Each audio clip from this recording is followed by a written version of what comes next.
Ang kwentong ito ay hango sa totoong buhay. Karanasan ito ng tatay ng kaibigan ko na itago na lang natin sa pangalang Rohito.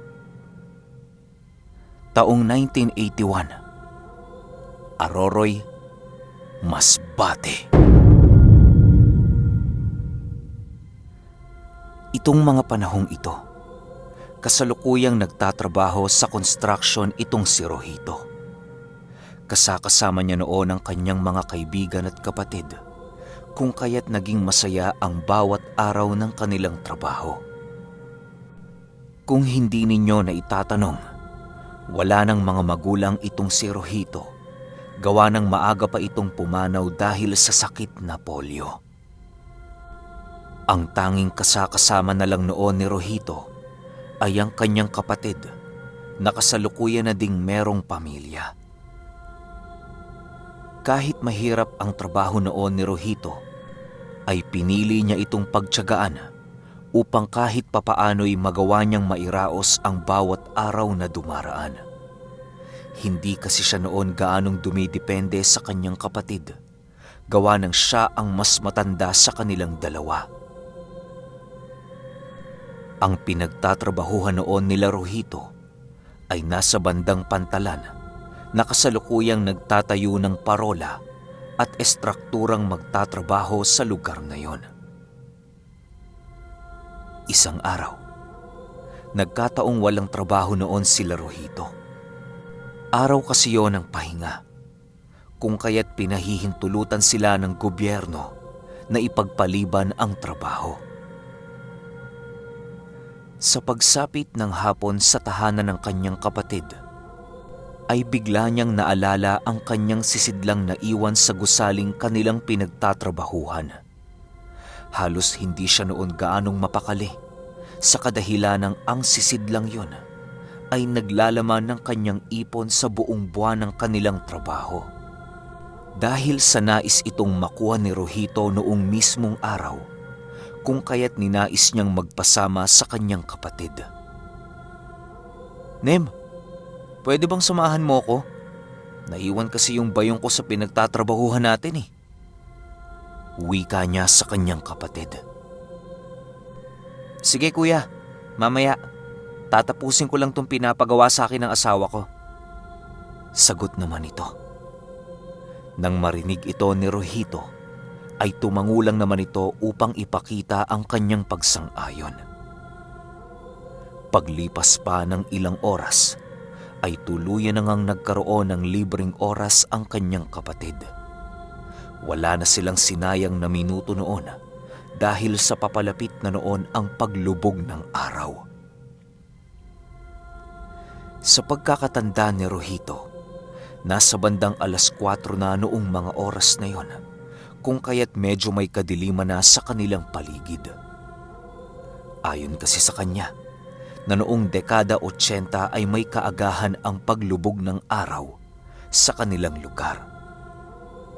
Dahil sa medyo may kalayuan ang Pantalan, kung kaya't inabot pa sila ng 1.5 oras sa paglalakad bago marating ang kanilang pinagtatrabahuhan.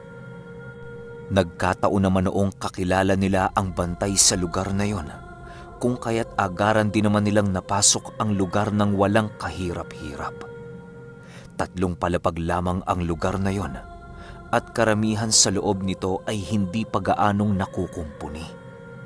May mga iilan pang kahoy ang nagsisilbing timbre sa gusali upang hindi ito gumuho sa mga mahihinang lindol na hindi inaasahang mangyayari.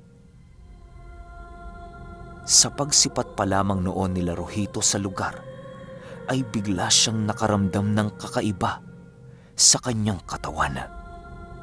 Animoy merong kiliti noong dumaan sa kanyang puso na para bang isang babala na huwag na nilang ituloy ang kanilang pakay sa lugar.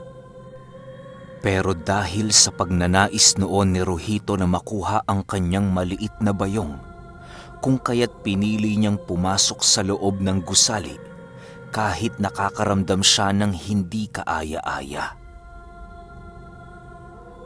"Oy Nem, Medyo madilim na sa paligid. Kuha kaya muna tayo ng gasera sa nagbabantay. Delikado kasi. Baka aksidente nating mahawi ang mga timbre dito. Wika ni Rohito sa kanyang kapatid. Kasabay ng pagwika nito ay ang agaran naman niyang pagbaba upang kumuha ng gasera. Paglapit nila sa kanilang kaibigan, ay agaran din naman silang pinahiram nito ng walang pagdadalawang isip. Ay, Rohito, mag-iingat kayo sa loob ha. Delikado ang lugar na yan. Wika ng nagbabantay. Nang marinig ito nila Rohito, ay hindi naman nila ito gaanong pinansin.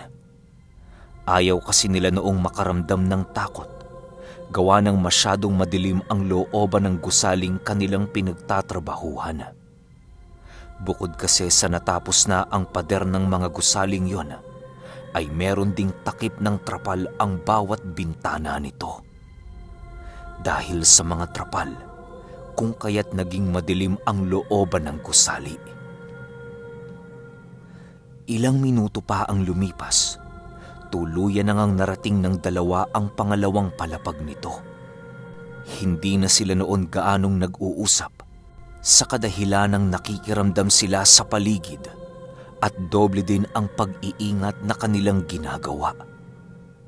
Sa pagtahak nila ng daan patungo sa ikatlong palapag, ay biglang nakaramdam si Rohito ng isang malamig na hanging yumakap sa kanyang katawan. Dahil sa presensyang yon, ay parabang lahat ng balahibo niya sa katawan ay nagsitayuan.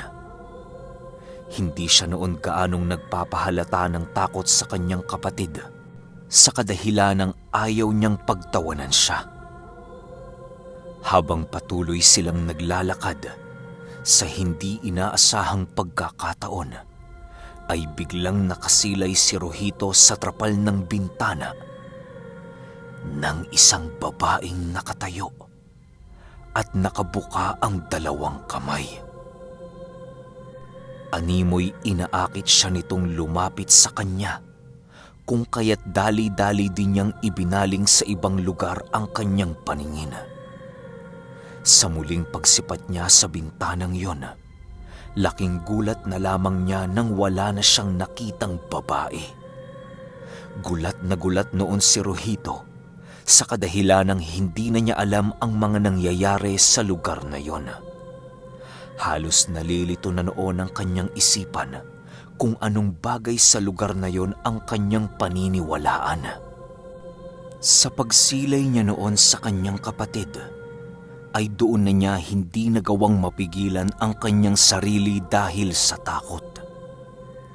Ayon kay Rohito, na sa unang pagtingin niya noon sa kanyang nakababatang kapatid, ay nasipat niyang durog ang mukha nito at nangingitim na ang dalawang mga mata.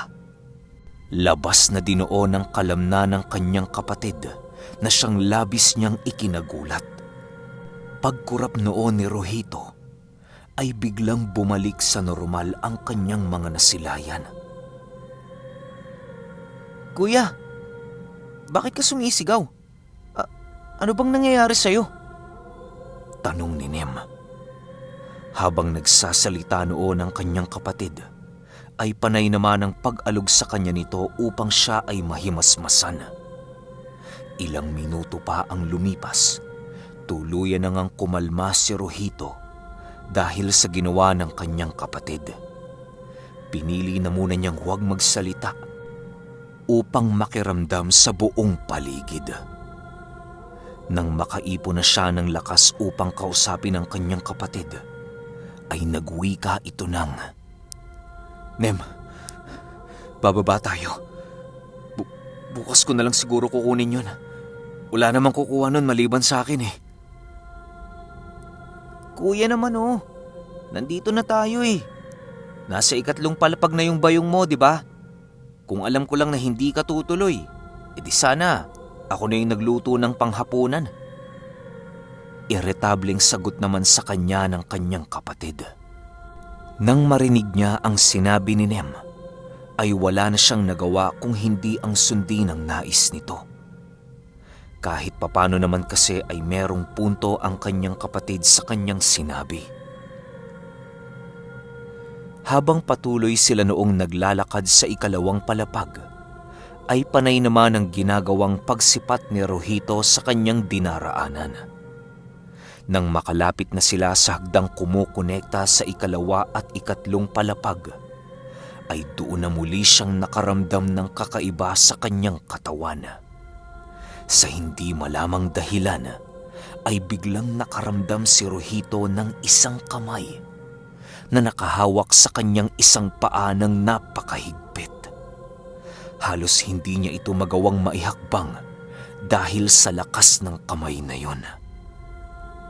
Pagsilay niya sa sahig, halos lumuwa ang kanyang mga mata nang masilayan niya ang isang kamay na kulay lila na bumitaw sa kanyang mga paa. Halos mautal-utal na noon si Rohito habang tinuturo ang kamay na yon sa kanyang kapatid. Kasabay ng pagturo niya sa sahig ay ang agara namang pagsipat ni Nem sa nais ipakita sa kanya ni Rohito. Kuya, ano ba? Baliw ka na? O gutom ka na? Ako na nga mauuna para makuha na natin yung bayong mo ng mabilis. Wika ni Nem habang naglalakad patungo sa kanyang unahan. Wala namang nagawa noon si Rohito kung hindi ang sumunod na lamang sa kanyang kapatid. Halos napakarami noong katanungan sa kanyang isipan kung paano niya nagagawang makasilay ng ganoong mga pangitain. Labis ding ipinagtataka noon ni Rohito kung bakit hindi nasisilayan ng kanyang kapatid ang kanyang mga nakikita. Nang marating na nila noon ang ikatlong palapag, ay mas lalong tumindi pa ang kanyang mga nakitang kakaiba. Kahit anong pagpikit ang gawin niya, ay halos hindi niya ito kayang gawin, gawa ng patuloy na nagpapakita sa kanyang isipan ang mga nilalang na nasilayan niya sa gusali. Ilang minuto pa ang lumipas at bigla siyang nakasilay ng isang babaeng mahaba ang buhok at merong puting kasuotan. Sa sobrang linaw ng paningin noon ni Rohito, ay halos kitang-kita niya ang kabilang dingding na naroon sa tinatayuan ng babaeng yon. Hindi siya lubos noon makapaniwala kung bakit niya nagagawang makakita sa loob ng gusali kahit napakadilim sa lugar na yon. Habang sila'y naglalakad ay pahigpit na ng pahigpit ang paghawak ni Rohito sa damit ni Nem. Dahil sa kanyang ginawa noon, ay panay naman ang paghawi ni Nem sa kamay ni Rohito na para bang iritang-irita na ito sa kanyang pinaggagawa. Kuya, ano ka ba? Para kang bata ah. Wika ni Nem sa kanyang kapatid. Nem, hindi mo ba nakikita yung mga nakikita ko? Hindi mo ba nakikita yung babaeng nasa harapan mo? Takot na sagot naman ni Rohito. Kasabay ng pag-uwika nito ay ang pagtigil ng kanyang kapatid dahil sa takot. Walang sabi-sabi, agaran nitong kumaripas ng takbo nang marinig niya ang sinabi ni Rohito. Halos naiwan siya noong nakayuko sa ikatlong palapag dahil sa bilis ng takbo ng kanyang kapatid. Nang masipat ni Rohito ang pagbuka ng bibig ng babaeng yon, ay dali-dali din naman siyang bumaba ng gusali habang sumisigaw. Halos mag-iba na noon ang mga timbreng kanilang ginawa sa kadahilan ng pilit silang sumusuot sa mga ito na para bang hinahabol na sila noon ni kamatayan. Habang patuloy siya noong tumatakbo, rinig na rinig naman noon ni Rohito ang mga pabulong na salita na pinapakawala ng nilalang. Habang patuloy siyang tumatakbo sa pangalawang palapag, ay bigla siyang natigilan nang biglang nandilim ang kanyang dinaraanan. Halos hindi noon makapaniwala si Rojito, gawa ng meron siyang daladalang gaserang nagbibigay liwanag sa kanyang dinaraanan. Nang wala na siya noong maisip na paraan, ay ninais niyang magsisisigaw sa paligid upang kahit papaano'y merong makarinig sa kanyang taong nasa baba ng gusali. Pero kahit anong sigaw noon ni Rojito, ay bigo siyang makarinig ng taong umaakyat sa gusaling kanyang kinaroroonan. Halos mapaos na nga siya noon dahil sa lakas ng kanyang sigaw na nililikha. Nang maramdaman ni Rojito na walang kabuluhan ang kanyang ginagawa, kung kaya't pinili na lamang niyang dumapa sa sahig habang nananalangin. Alam niyang yun na lamang ang natitira niyang alas upang makatakas sa lugar na yon. Kahit lumaki noong hindi makadiyos si Rojito, ay halos nagawa niyang manalangin sa Ama upang mailigtas siya sa peligrong kanyang kinakaharap. Habang patuloy na nananalangin itong si Rojito, ay panay naman ang kanyang pagrinig ng animoy bakal na hinihila ng kung anong nilalang.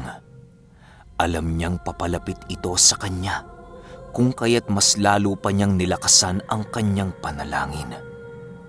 Hindi na rin niya noong magawang lumakad dahil sa pagkawala ng kanyang paningin. Ilang minuto pa ang lumipas, biglang naramdaman ni Rojito ang paghawak sa kanya ng lalaki na siyang agaran ding humila sa kanya. Hindi na niya noon nagawa pang lumaban dahil sa labis na pagkatakot na kanyang nadama. Ilang minuto pa ang lumipas, biglang nakarinig noon si Rojito ng malalim na paghinga sa kanyang tenga. Kasabay ng pagrinig niya sa bagay na yon ay ang pagwika ng nilalang ng, "Kapag wala kang kailangan, hindi mo kilala ang Panginoon mo. Ngayong nasa panganib ka, ay patuloy kang tumatawag sa Kanya. Patay na ang Diyos mo, kung kaya't huwag mo nang sambitin ang Kanyang pangalan." Nang marinig ito ni Rojito, ay halos kumawala na sa kanyang katawan ang kanyang kaluluwa. Nais niya noong magpumiglas sa pagkakahawak ng nilalang, pero para bang nakatali ang kanyang katawan sa mismong sahig na kanyang hinihigaan. Ang nagagawa na lamang niya noon ay ang magsisisigaw sa pagbabaka sakaling merong taong darating na siyang magliligtas sa kanyang buhay. Habang patuloy itong ginagawa ni Rojito, ay panay naman ang pagtawag ng nilalang na para bang sayang-saya ito na makita siyang nahihirapan. Ilang minuto lamang noon ang lumipas at biglang naramdaman ni Rojito ang paglaho nito sa kanyang kinaroroonan. Doon na medyo gumaan ang kanyang pakiramdam dahil sa alam niyang wala na sa kanyang tabi ang nilalang. Habang nakahiga siya sa sahig, pinili niyang gumapang ng dahan-dahan upang hanapin ang hagdang nag-uugnay sa unang palapag. Pero kahit anong gawin noon ni Rojito, ay bigo siyang mahanap ang hagdang yon sa lugar na yon. Halos nalibot na niya noon ang buong paligid, kung kaya't nakakapagtakang bigo siyang ito ay mahanap. Nang tuluyan na siyang makaramdam ng pagod, ay pinili niya na lamang na humiga sa kanyang kinaroroonan. Halos hindi na noon alam ni Rojito ang mga nangyayari, kung kaya't ninais na lamang niyang matulog sa lugar na kanyang kinaroroonan. Sa pagputok ng bukang liwayway, ay doon pa lamang nahanap ni Rojito ang kanyang kapatid na labis ding nag-aalala sa kanyang pagkawala. Nang makita siya nitong nakahiga sa isang timbreng natumba, ay agaran din naman siya nitong niyakap na labis-labis ang pag-aalala. Ayon kay Nem, na ilang oras na sila noong paikot-ikot sa buong gusali upang hanapin ang kanyang kapatid. Pero kahit anong gawin nila sa gusaling yon, ay bigo silang mahanap si Rohito sa hindi maipaliwanag na pangyayari. Gumawa na din sila ng malaking sulo sa loob ng gusaling yon upang mapailawan ang buong paligid. Pero kahit anong gawin nila, bigo silang makita itong si Rohito. Hanggang sa napagpasyahan na lamang ng tagapagbantay na bukas na lamang hanapin ang kanyang kapatid dahil sa maaaring napaglaruan ito ng mga ligaw na kaluluwa. Doon din inilahad ng tagapagbantay sa gusaling yon na napakarami di umanong kaluluwa ang umaaligid sa lugar na yon. Halos kahit umaga ay nakikita niya ang mga ito. Gawa ng kagaya ni Rohito, ay bukas din ang kanyang ikatlong mata. Yun nga lang, hindi niya ito gaanong nakokontrol, kung kaya't hirap siyang mabasag ang sabulag ng mga kaluluwa. Dagdag pa ng tagapagbantay na kaya ganoon ang lugar na yon sa kadahilanang merong isang taong nagpakamatay sa lupang kinatatayuan ng gusali at sumumpa itong sa loob ng 100 taon ay patuloy na yayakapin ng masasamang espiritu ang lugar na yon upang hindi ito magawang tirhan ng mga ordinaryong tao. Dahil sa sumpang yon, kung kaya't napakaraming masasamang elemento ang umaaligid sa lugar. Nang marinig nila Nem ang kwentong yon, ay pinili nilang wag na lamang itong bigyan ng gaanong pansin upang maipagpatuloy nila ng matiwasay ang kanilang trabaho sa lugar. Pag-uwi nilang dalawa sa kanilang tahanan, ay pinili na muna ni Rohitong lumiban sa kanyang trabaho.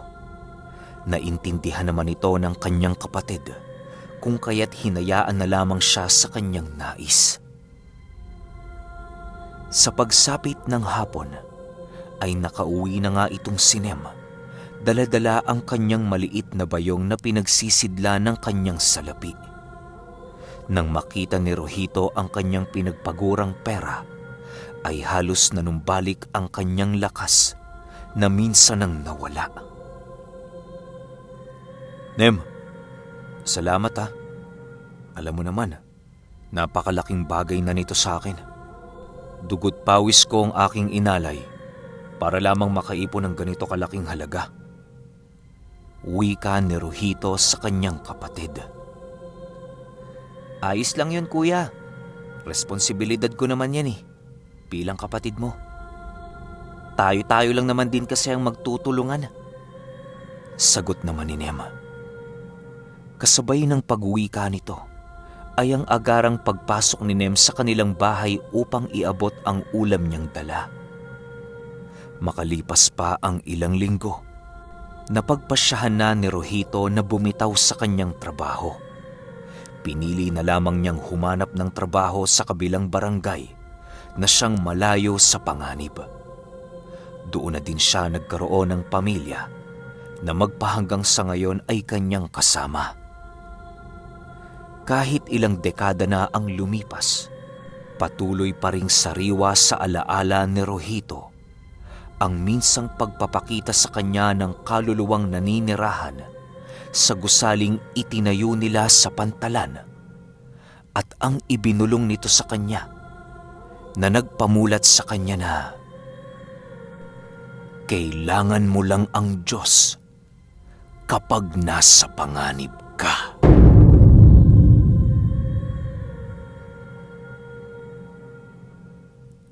Okay, yung shoutout natin, sa next upload na lang, gagawa ko ng pinned comment dito.